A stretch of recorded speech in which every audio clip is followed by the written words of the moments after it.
The world is wondering why Brazil has just elected a president who's nostalgic for the days when it was run by a brutal and corrupt military dictatorship.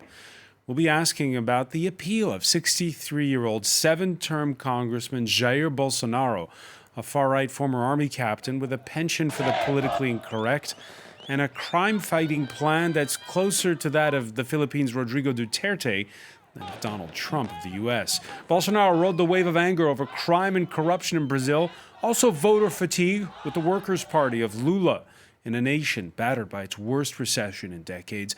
Without a majority in Congress, will Bolsonaro try to override civilian institutions to implement policies that include extrajudicial powers for police to shoot on sight in the favela slums, calling into question indigenous rights in the Amazon, a defense of unequal pay between men and women? The White House among the first to congratulate Bolsonaro, and Donald Trump's far-right campaign strategist Steve Bannon has actively endorsed Brazil's president-elect. What does this momentous pendulum swing mean, not just for the world's eighth largest economy, but for the planet as a whole? Today in the France 24 debate, we're looking at Brazil's far-right's turn. And joining us here from Geneva, Jamil Shad, correspondent for Estado de Sao Paulo, the daily newspaper. Thank you for being with us.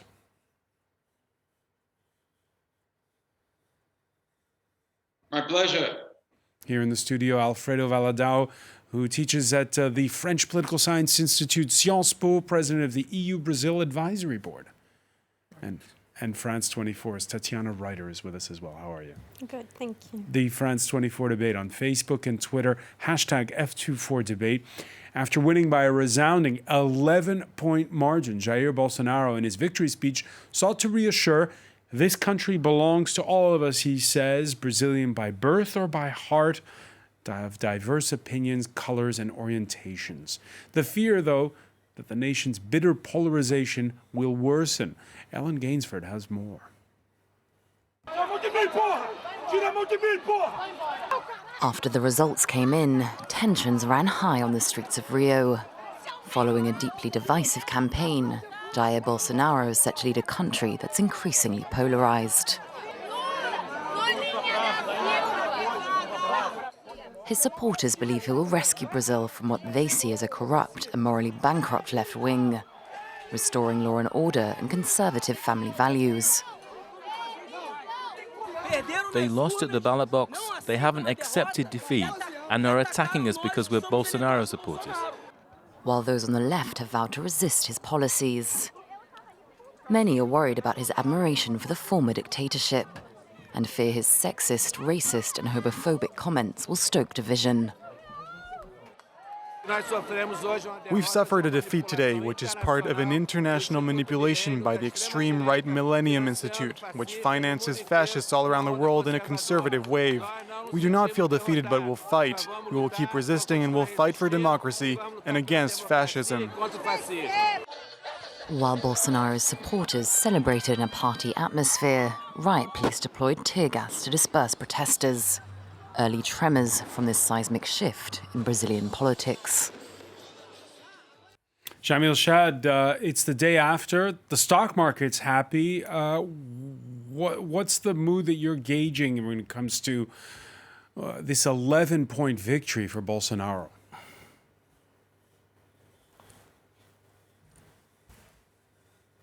Well, there are several issues there, but the main one is that Bolsonaro will have to prove to at least 3 different constituencies around the world that he is not, well, at least he's not what he claims that his basically statements point out to. So he is actually in a challenge mood regarding the economy, but also the environment and also human rights. Obviously, the markets are looking at this.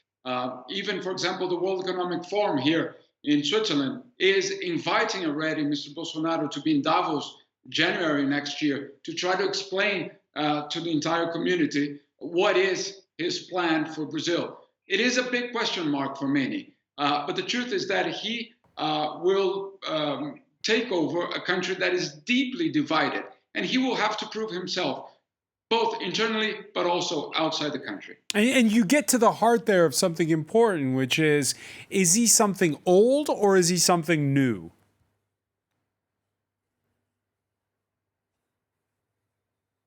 Well, there are different evaluations about this. The fact is that he is, for the last 27 years, a member of parliament, a very irrelevant member of parliament.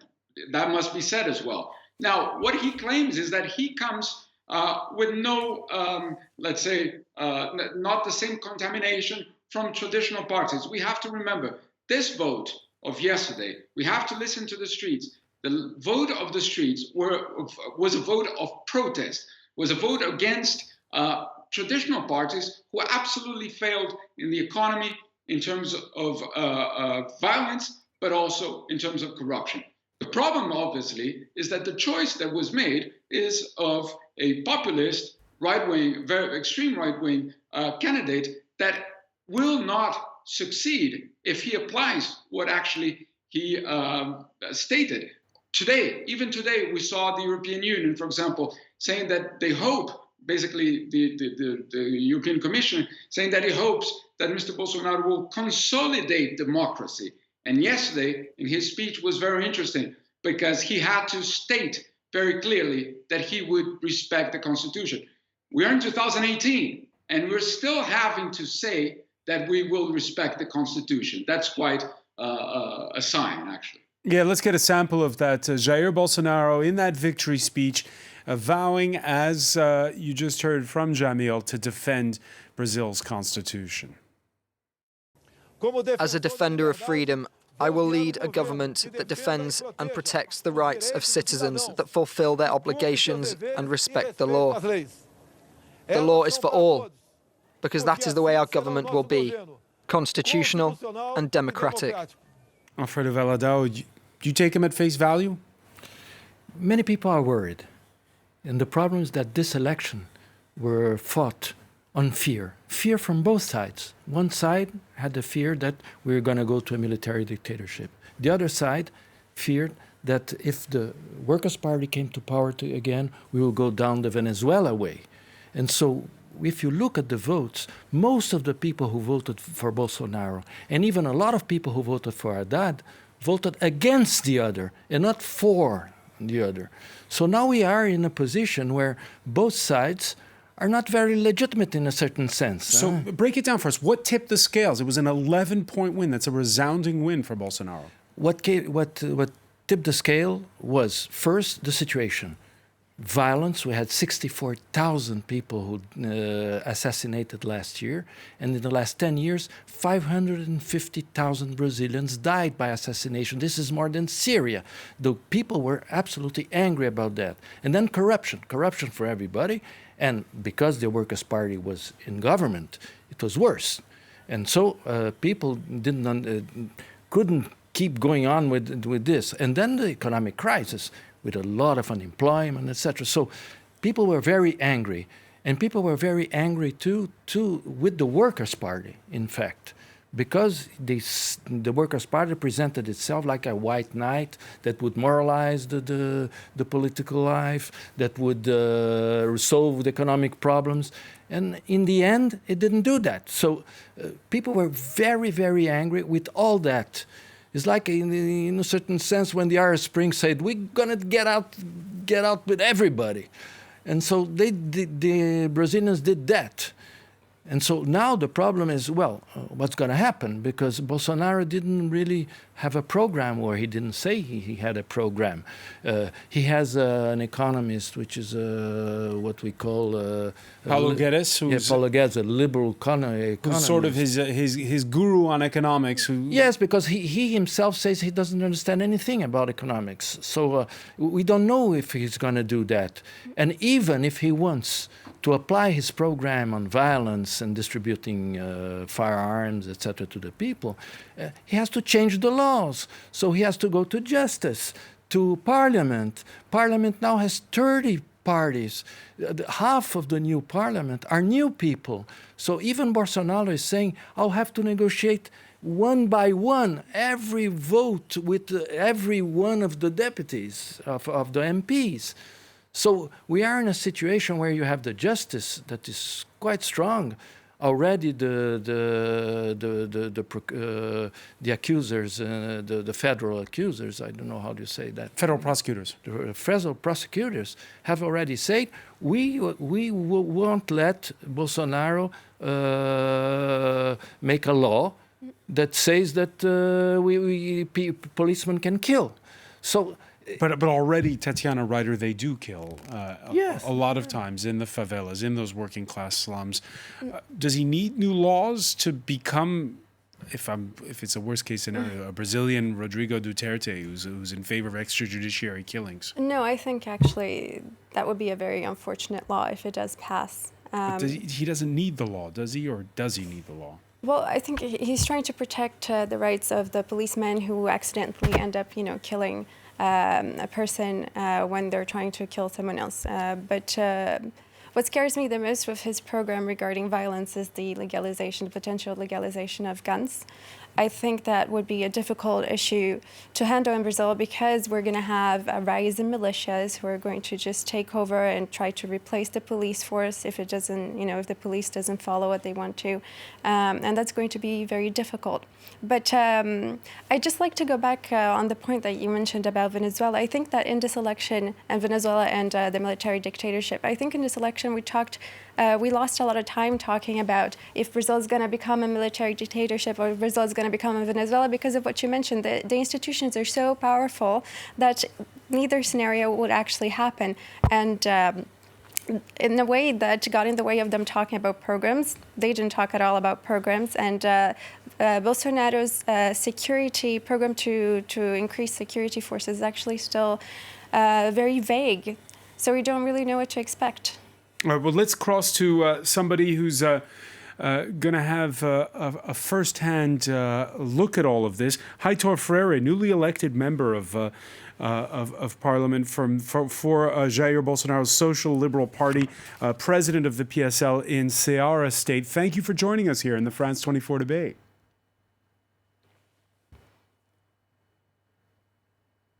Thank you very much. It's a big pleasure to join your program and to speak about Brazil, who is going through a new moment. So, question one. We've just been talking about it. What is the reform that should be pushed through to fight crime?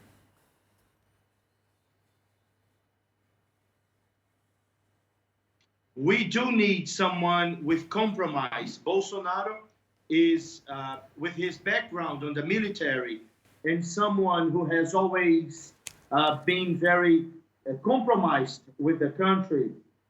We believe that he can fight the crime. There is no talk. Unfortunately, politics in Brazil are involved with crime. Bolsonaro has over 30 years in Congress, and his reputation is that he is a very honest man.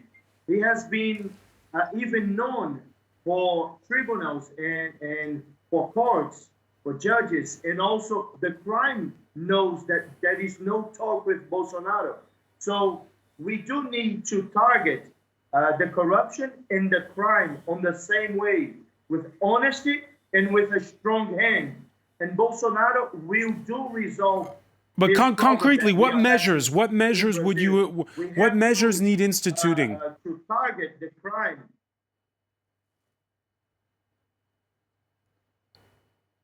I couldn't hear you. Concretely, what measures to be able to fight crime? What new measures will President Bolsonaro try to push through Congress?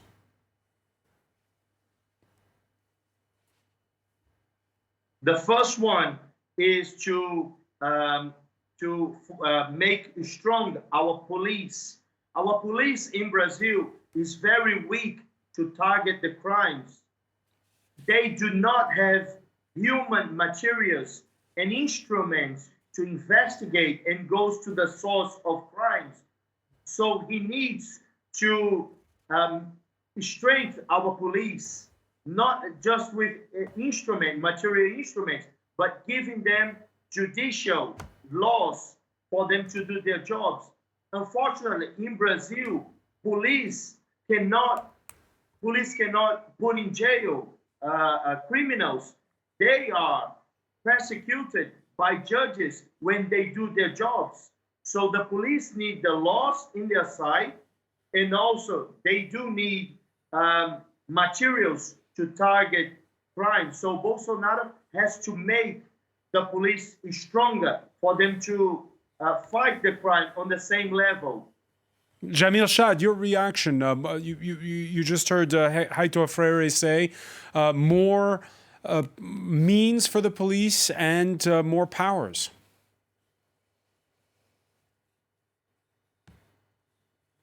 Yeah, well, actually here at the UN, this is a vision that is very much questioned. First of all, not because we would not like to fight crime, but first, what are the limits that are put to the police to actually fight in a legal way? Second, you can fight crime as much as you want, but if you don't solve the social issue behind this crime, I don't see how you can avoid new generations of criminals to come up.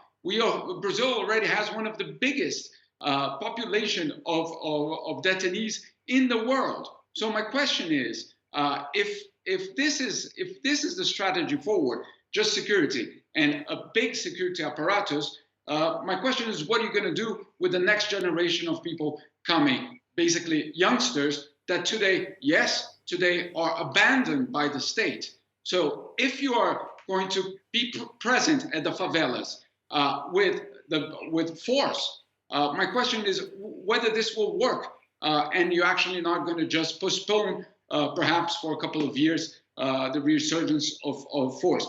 Let's just get one example: the Olympic Games and the World Cup in Rio or in Brazil. Rio was occupied by the police, by the military, basically to assure the security of the Olympic Games in 2016. And that was perfect, because actually that was what was needed. As soon as the police disappeared, or basically went back to normal, crime went up again. What I'm trying to say, I don't see how putting police in the streets, and obviously they need to be there, but that cannot be the only solution to fight crime. You have to solve a historical injustice in Brazil. All right, we're going to pick up on those points when we come back. Stay with us. You're watching the France 24 debate.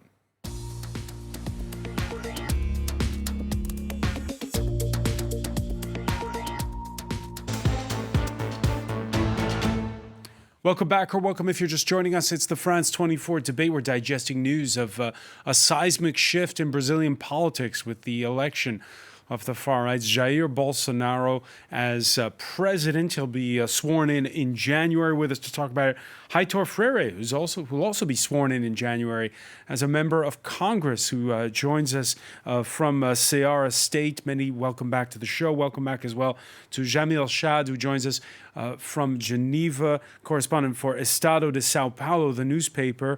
Alfredo Valadão, who teaches at the French Political Science Institute, Sciences Po, and who is president of the EU-Brazil Advisory Board, and France 24's Tatiana Reiter.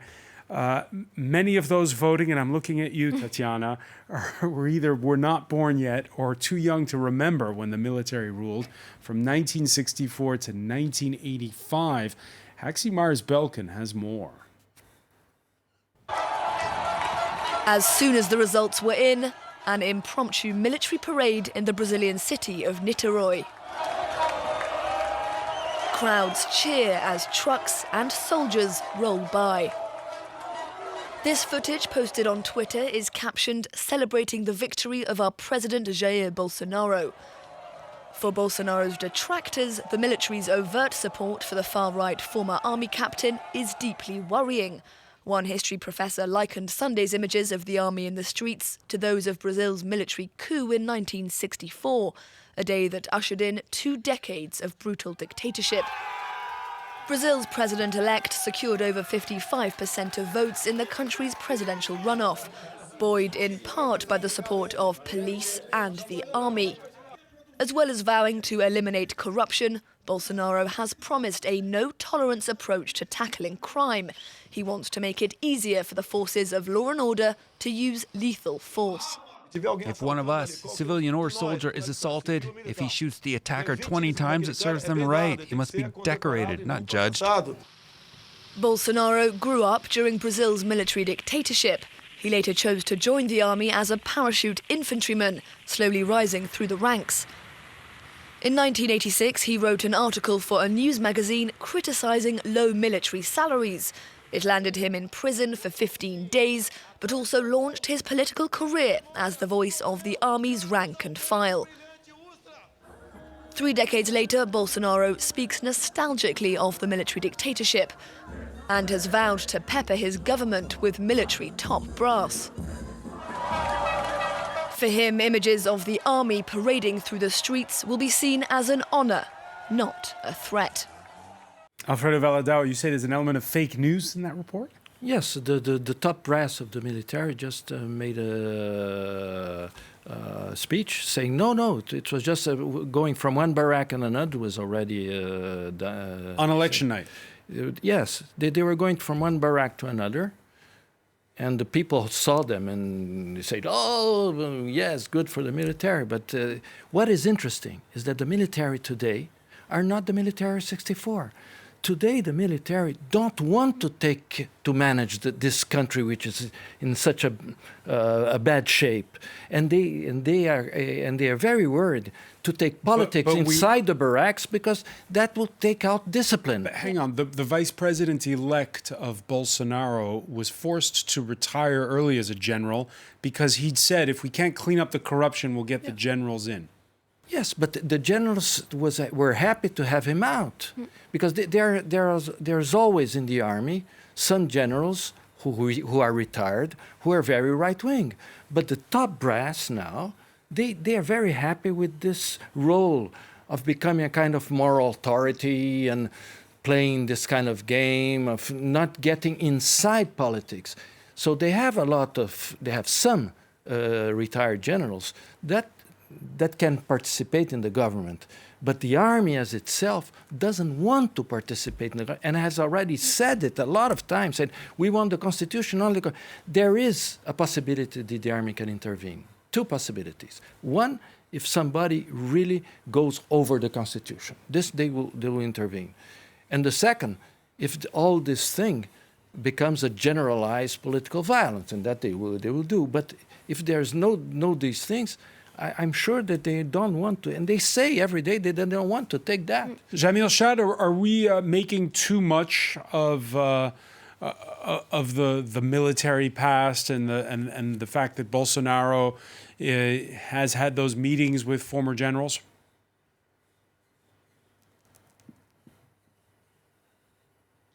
Look, I do agree with Mr. Valadão on the fact that the army does not want to take over. That they have other priorities. But my question is on the beliefs of this government. Mr. Bolsonaro does not believe that the military dictatorship existed, basically. He denies that that was a coup d'etat. He also has said in the past that he's okay with torture. And he also said very recently that forget it when asked about opening the archives of the period of 64-85.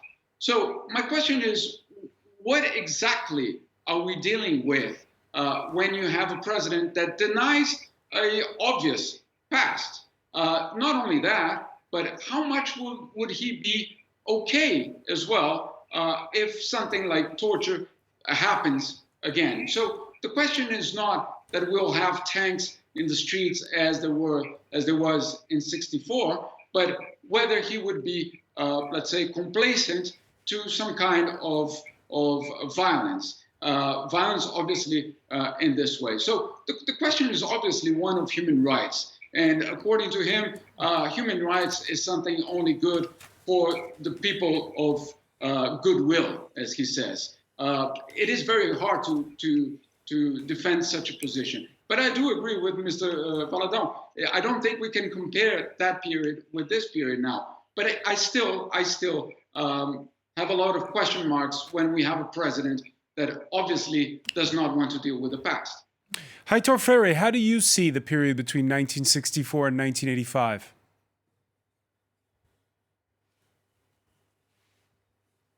when you compare how many people died and disappeared over 21 years, was just about 400 people.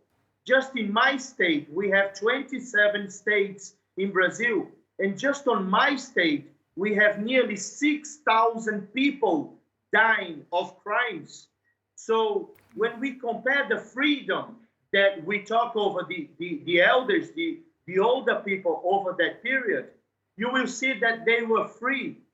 There is no this talk about dictatorship is something that the leftists created. If you talk about the people who actually lived on that time, they had prosper economy, they do have freedom, and over 21 years, not about 400 people died and disappeared on both sides. And now the crime is taking over. Corruption is absurd. So this is something that the leftists created. Lula, Dilma, that's why they are on jail, because they agreed with corruption and they followed over this. But there was a lot of corruption under the dictatorship. It's one of the reasons the dictatorship fell was because of corruption.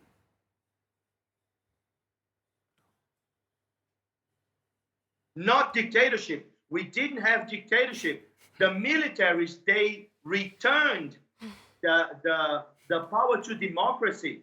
Ask if Hugo Chavez, ask if Maduro will do that. Ask if North Korea or Cuban will do that. So this talk about dictatorship didn't exist. This is, unfortunately, the leftists who made this impression, but it's a lie.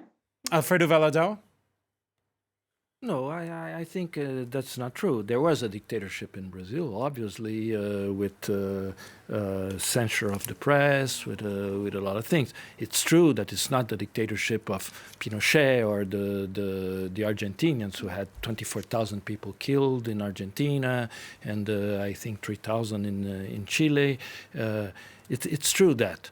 But at the same time, it's true that it was a dictatorship. But the problem is that most of the people now in Brazil were born after what happened. So people are thinking about the future, not about the past. Yeah, absolutely. But I think it's interesting that actually most of the people who voted for Bolsonaro lived through the dictatorship. So, no, I didn't live the dictatorship, but I did speak to a lot of people who have. And they have told me that, if you weren't necessarily against the government, your life was pretty calm, as opposed to nowadays where you're worried about whether your child is going to come home alive. So why has Brazilian society voted for a person who has that sort of rhetoric, that sort of speech? And I think it's mainly because they feel like today there is more violence than there was before. I'm not talking about people who, protested against the government, because yes, they were tortured. Yes, that was cruel, and we cannot accept that. We can't accept that sort of speech. But the majority of the society today is worried with a more simple, basic value, which is just to get through the day alive. We could argue from now until the end of the show about the pros and cons of the military dictatorship. One of the analysts I was reading this morning saying that one of the big problems in Brazil was there was no Truth and Reconciliation Committee. There was no public reckoning over those years. Yeah, absolutely. Yes, from either side, I would say. There's still a lot that hasn't been coverage, and I think that's important. For me as well, for a person who hasn't lived it, I think it should be better taught in schools. But there's always an accusation of, the people who voted, the people who were against the military dictatorship were terrorists. Yes, it's important to say that, yes, they also kidnapped people, they also tortured people. We need to understand that both sides committed crimes as well. Jamil Shad, why is it so difficult to have these conversations about the past? And I guess it's going to become more difficult now with the country becoming more polarized.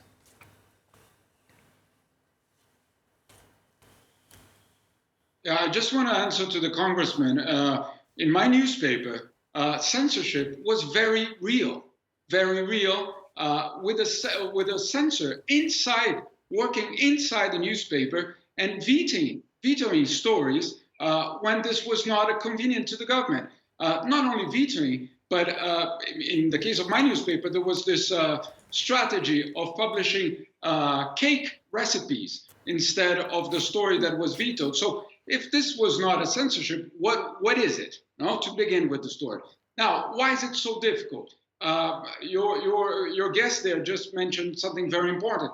The past was not dealt with because there was an amnesty law. The amnesty law gave the impression that the past had been solved, that we're going to move forward, that we're going to look forward, but without dealing with the past. So it gave a false sense of solving this period of the country. Now, social inequalities rose tremendously, precisely during the dictatorship. We don't know exactly the corruption because judiciary was not independent. So how can you know? How can you investigate at that time to say that there was no corruption? That is the other issue. And as you said, we can go on forever. Yes, but we need, for example, to deal with this past. Yes, I agree again with Mr. Valadão. People want to look forward. People want to go forward. Yes, but if you don't have, from both sides, reckoning that this happened, and not only a reckoning, but actually putting an end in a proper way to this, you're going to have in 50 years again this debate with someone getting elected and saying that the dictatorship did not exist, and only 400 people were killed. All right, just want to move on because we're running short on time and just talk about how this election is going to impact not just Brazil, but the Americas as a whole and also the wider world. Congratulations coming bright and early from the U.S. president's Twitter account. Donald Trump saying he had a very good conversation with the newly elected president of Brazil, who won his race by a substantial margin. We agreed that Brazil and the United States will work closely together on trade, military, and everything else! Exclamation point, excellent call. Wished him congrats. Now, there's a bit of calculus that goes into this, Heitor Freire, because Trump and Bolsonaro share a wariness when it comes to China, but a lot of Brazil's export, and particularly agriculture, go to China. I'm thinking of soybeans in particular. So how's it really going to play out between Brazil, Trump, and the Chinese?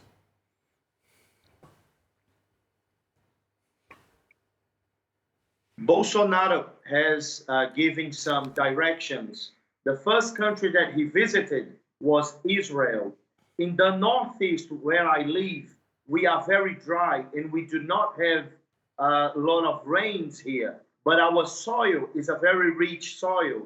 And Israel has lots of technology that can solve this problem and will bring more richness to our soil, to our region.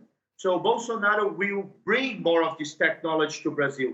At the same time, he will strengthen the Brazilians' relationship with democratic countries such as US and the European countries.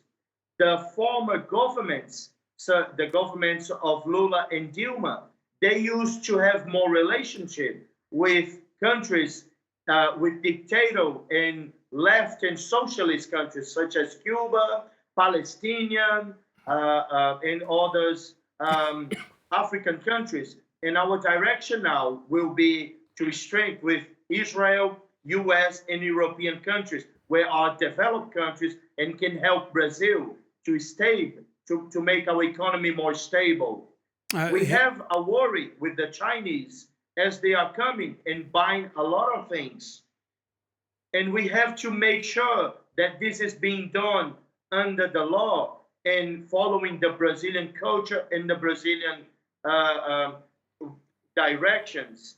So we have to look into it and take the right actions before stopping any relationship with the Chinese. Alfredo Valadão? No, the signs coming, some signs coming from Bolsonaro and his team points to a Brazil that will be much more bilateral than regional or multilateral. For example, the Argentinians are very worried because it's clear that the new finance minister, Paulo Guedes, and even Bolsonaro, doesn't want to make Mercosur a priority. Mercosur is the integration of the southern countries in Latin America.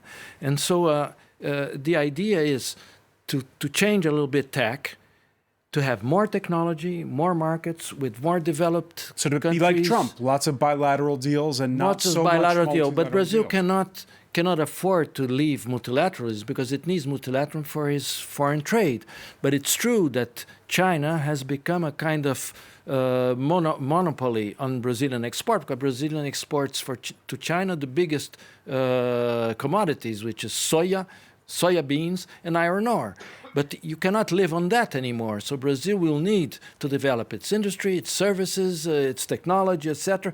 And that's not China. China just wants to take the commodities and go to Brazil with cheap consumer products. Jamil Chad, the president-elect, speaking of multilateral deals, has said in the past days that he will stay in the Paris Climate Accord agreement. Your thoughts on where that will go, Brazil being such a crucial player in all this, what with the Amazon rainforest?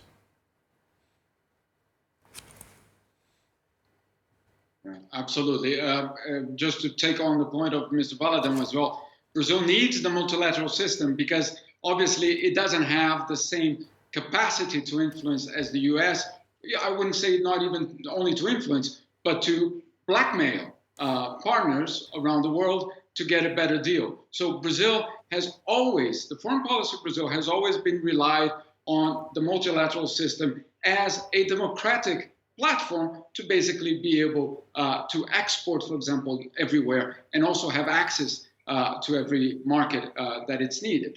Now, as you said, the Paris Agreement is absolutely fundamental. Brazil, obviously with the Amazon, plays a very important role. The question, for example, that will play very soon is whether Mr. Bolsonaro will keep the proposal that was made by the current government of Mr. Temer to host COP25 next year in Brazil. So can you imagine a summit going back to Brazil and the government having some questions about the agreement? That would not obviously be good, and that obviously will have a problem. Now, not only in the environmental issue, but in trade, in human rights, in geopolitics, basically, Brazil is in a very different situation from the US. I think it is a bit of a naivety to think that we can basically give up this path and go for bilaterals as a way forward. I don't think Mr. Bolsonaro's team can imagine a world of Brazil trying to do bilateral negotiations. What can happen, and this was a signal that was given by Mr. Guedes lately, is that Mercosur will not be, let's say, something that will freeze the actions of Brazil in terms of trade, that Brazil may go beyond what Mercosur is. So let's see what it takes. But the truth is that we cannot compare the two countries. We cannot think that this will happen in the same way. And at the same time, the multilateral system is absolutely fundamental for Brazil. We'll have to leave it there because we're running short on time. Jamil Chad, I want to thank you so much for joining us from Geneva. I want to thank Heitor Freire for joining us from Ceará State in northeast Brazil. Alfredo Valadão, Tatiana Reiter. Stay with us. Media Watch is next.